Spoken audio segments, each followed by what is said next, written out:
베란다 창문을 여니 아직 불도 켜지지 않은 상가 거리가 보였습니다. 제가 가진 건물 1층, 커다란 유리창에는 여전히 낡은 종이가 붙어 있었습니다. 임대문의. 그 네 글자가 아침 공기보다 차갑게 느껴졌습니다. 그 종이를 붙이던 날, 저는 이 정도까지 무너질 줄 몰랐습니다. 그때 누군가 제게 말했습니다. 형님, 상가는 노후연금입니다.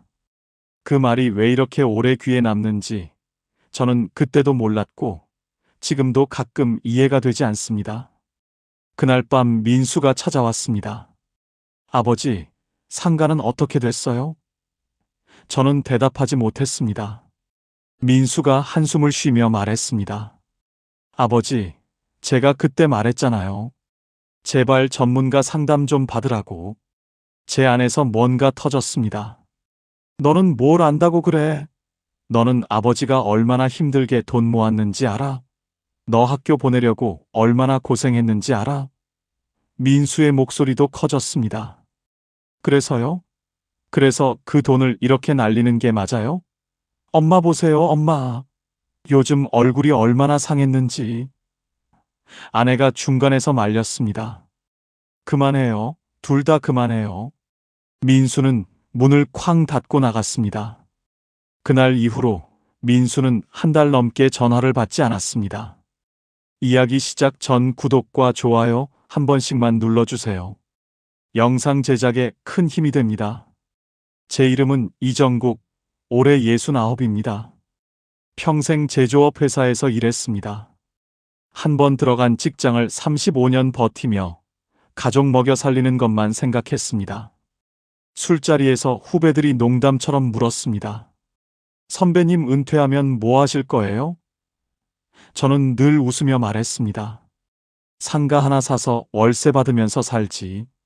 그 말이 농담인지 꿈인지 그때는 저도 몰랐습니다. 다만 남들처럼 편안한 노후를 보내고 싶었습니다. 사실 저는 평생 숫자에 약했습니다. 회사에서도 늘 현장에만 있었지 격리나 기획 쪽은 한 번도 맡아본 적이 없었습니다. 아내가 가끔 통장을 보여주며 말했습니다. 여보, 이번 달 카드값 좀 봐요. 이렇게 쓰면 안 돼요. 저는 그저 고개만 끄덕였습니다. 숫자가 뭔지 정확히 이해하지 못한 채로요. 그게 나중에 얼마나 큰 문제가 될지 그때는 전혀 몰랐습니다. 퇴직이 가까워질수록 불안이 커졌습니다.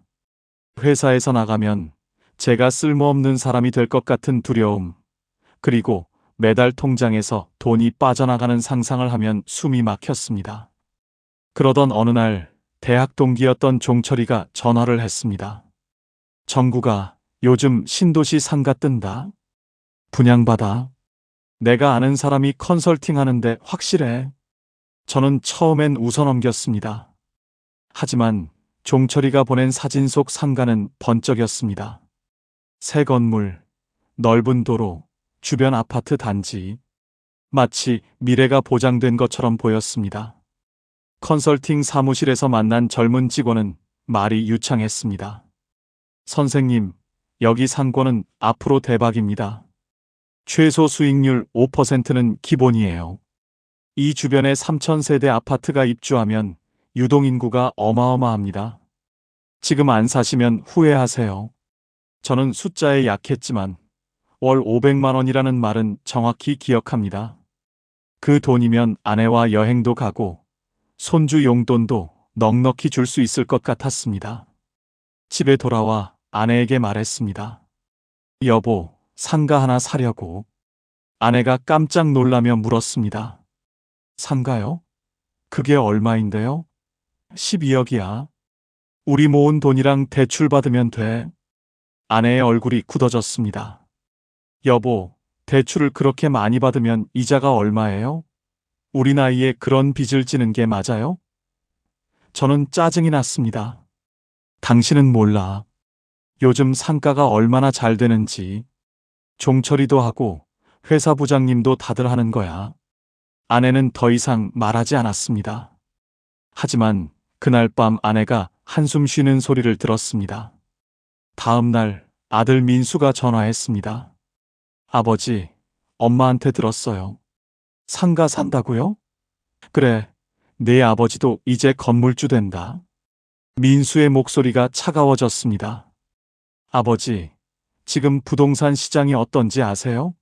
상가 공실률이 얼마나 높은지 아세요? 저는 발끈했습니다. 너는 뭘 안다고 그래? 아버지가 평생 일해서 모은 돈이야. 내가 알아서 할게. 아버지, 제발 다시 생각해 보세요. 전문가한테 한 번만 상담받아 보세요. 됐어. 아버지 일에 참견하지 마. 그렇게 전화를 끊었습니다. 나중에 생각하면 그게 제 인생 최악의 선택이었습니다. 저는 평생 모은 돈 6억과 대출 6억을 더해 상가를 샀습니다. 계약서에 도장을 찍는 순간 손이 떨렸지만 마음 한편이 뿌듯했습니다. 드디어 저도 월세 받는 사람이 되는구나. 종철이가 축하한다며 술을 샀습니다. 정구가 잘했어. 우리 이제 편하게 살자.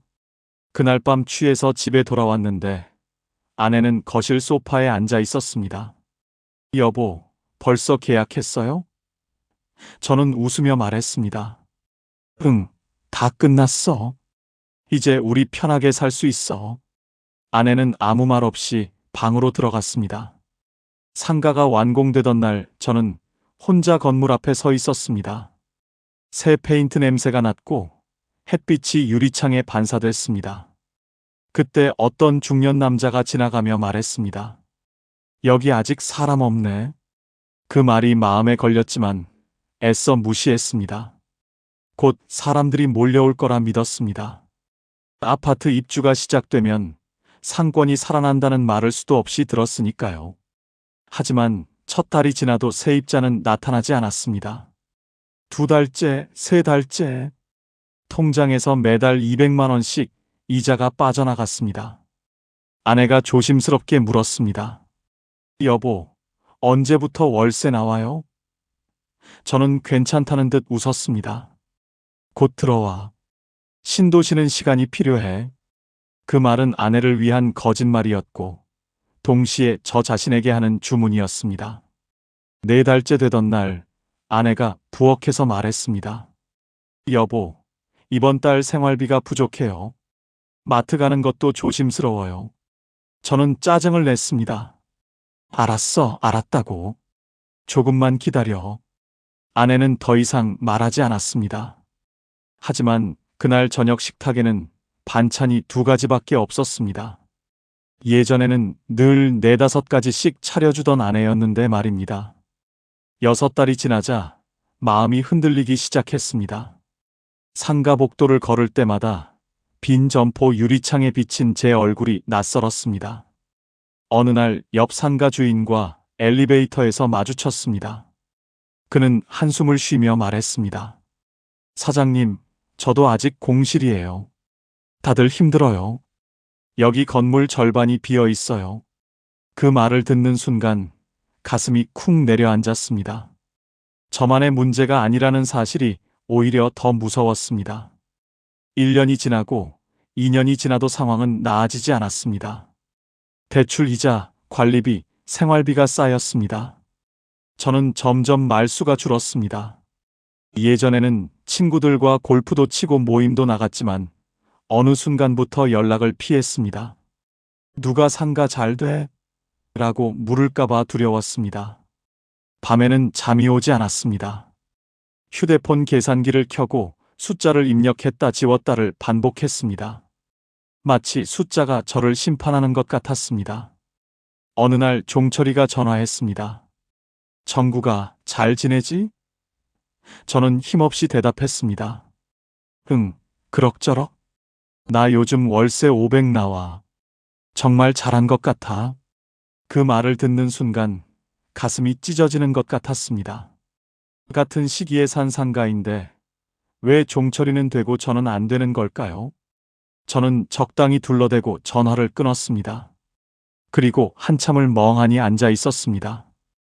아내는 점점 마르기 시작했습니다. 늘 밝던 얼굴에 그늘이 졌습니다. 어느 날 친구분들과 만나고 온 아내가 조용히 말했습니다. 여보, 친구들 만나는 것도 이제 부담스러워요. 다들 여행 이야기하고 손주 선물 사줬다는 이야기 하는데 저는 할 말이 없어요. 그 말에 가슴이 무너졌습니다.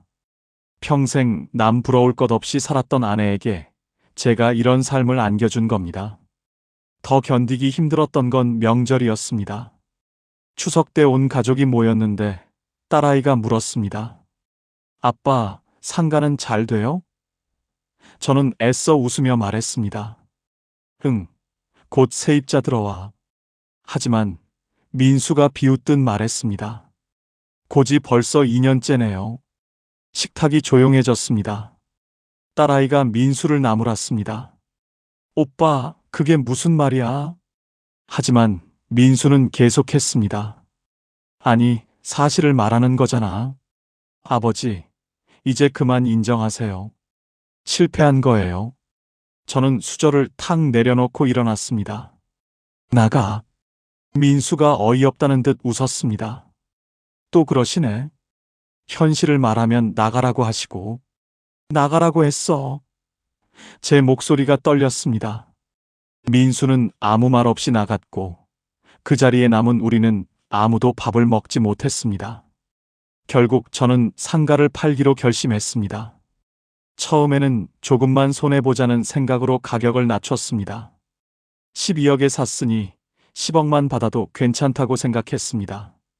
중개사무소에서 중개인이 말했습니다. 사장님, 요즘 상가 매수자가 거의 없어요. 더 낮춰야 할 겁니다. 그 말은 현실을 인정하라는 선고처럼 들렸습니다. 저는 더 낮은 가격으로 다시 내놓았습니다. 9억, 8억. 그래도 연락은 오지 않았습니다. 매일 아침 휴대폰을 확인하며 혹시 모를 전화 한 통을 기다렸지만 화면은 늘 조용했습니다. 가끔 스팸 전화가 오면 가슴이 뛰었다가 실망했습니다. 그 과정이 반복될 때마다 제 자존심은 조금씩 부서졌습니다. 몸도 망가지기 시작했습니다. 소화가 안 되고 어지러웠습니다. 병원에서 의사가 물었습니다. 스트레스 많으시죠? 위에 염증이 생겼어요. 저는 대답 대신 웃었습니다. 그 웃음이 얼마나 허망했는지 집에 돌아오는 길에 깨달았습니다. 상가 앞을 지나는데 예전에 제게 말을 걸었던 그 중년 남자가 또 지나가며 말했습니다. 아직도 임대네요. 벌써 몇 년째예요? 그 말이 칼처럼 꽂혔습니다. 저는 고개를 숙인 채 건물 안으로 들어갔습니다. 어느 날 밤 아내가 조용히 제 옆에 앉았습니다. 여보, 요즘 왜 이렇게 말이 없어요? 저는 한참을 침묵하다가 처음으로 털어놓았습니다. 공실이야. 아직도. 그리고 돈도 바닥났어. 이제 대출 이자도 못 갚을 것 같아. 아내는 잠시 놀란 눈을 하더니 제 손을 잡았습니다. 여보, 미안해요. 제가 생활비 아끼려고 더 노력할게요. 그 말에 눈물이 날 뻔했습니다.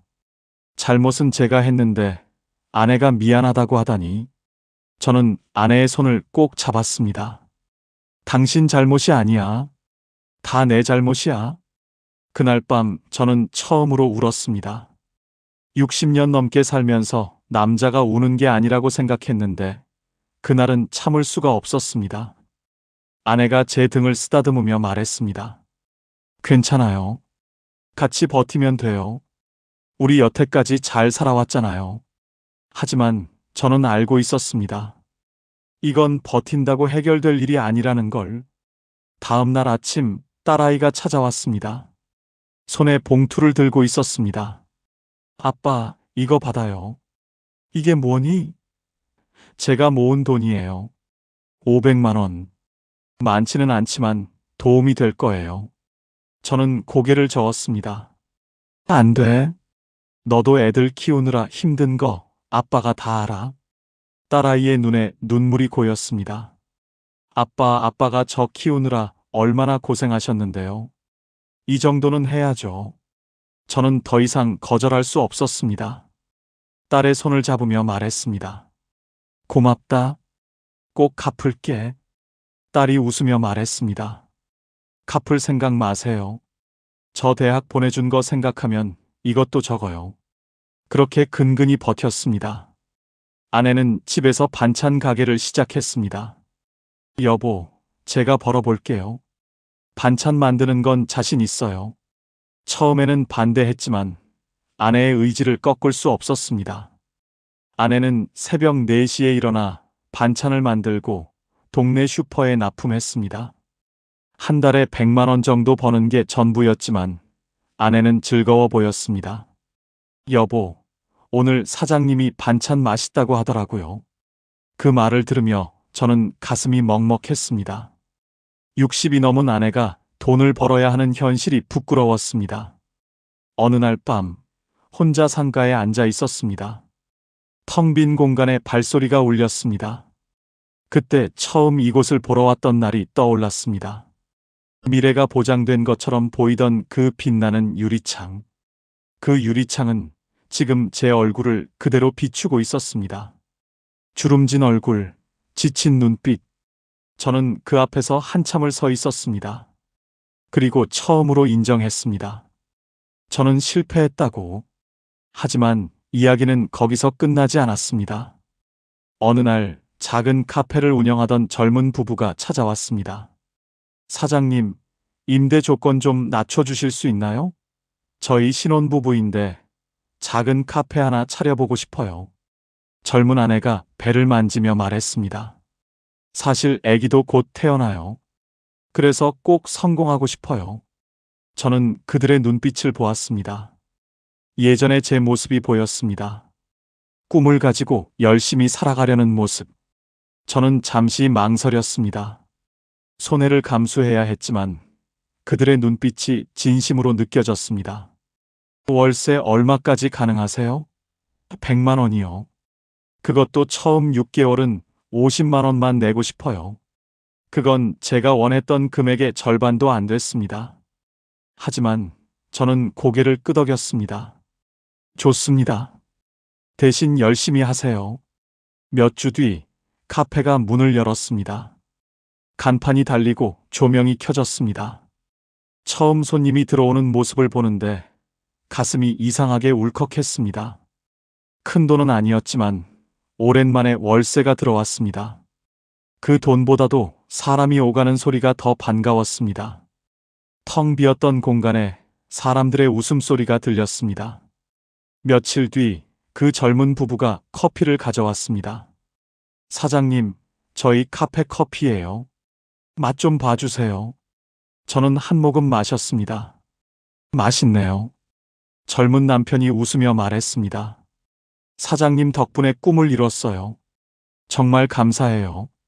그 말을 듣는데 왜인지 눈시울이 뜨거워졌습니다. 그날 저녁 민수에게 전화했습니다. 민수야, 아빠다. 한참 침묵이 흘렀습니다. 네, 아버지. 미안하다. 아빠가 잘못했다. 내 말을 들을 걸 그랬어. 민수의 목소리가 떨렸습니다. 아버지, 카페 세입자가 들어왔다. 많은 돈은 아니지만 그래도 월세가 나온다. 그리고 아빠가 깨달았어. 욕심 부렸던 거. 민수가 한참 후에 말했습니다. 아버지, 다음 주에 갈게요. 엄마도 뵙고 싶고. 지금 저는 예전처럼 큰 꿈을 꾸지 않습니다. 대신 현실을 봅니다. 매달 들어오는 돈은 많지 않지만 더 이상 숫자에 쫓기지 않으려고 노력합니다. 아내의 반찬 가게도 조금씩 손님이 늘고 있습니다. 딸은 가끔 손주들을 데리고 옵니다. 민수도 한 달에 한 번은 들립니다. 예전처럼 화목하지는 않지만 그래도 조금씩 나아지고 있습니다. 가끔 후배들이 물어봅니다. 선배님, 상가 투자 어때요? 그럴 때마다 저는 잠시 생각하다가 말합니다. 꿈만 보고 들어가면 안 된다. 숫자보다 사람을 봐라. 그리고 가족의 말을 들어라. 그 말 속에는 제 지난 시간이 다 담겨 있습니다. 아침마다 베란다에 서면 아직도 몇 개의 빈 점포가 보입니다. 하지만 예전처럼 숨이 막히지는 않습니다. 제 카페에서는 손님들이 웃으며 이야기합니다. 젊은 부부는 지난주에 아기를 낳았습니다. 제가 간 날 젊은 아내가 아기를 안고 있었습니다. 사장님, 저희 딸이에요.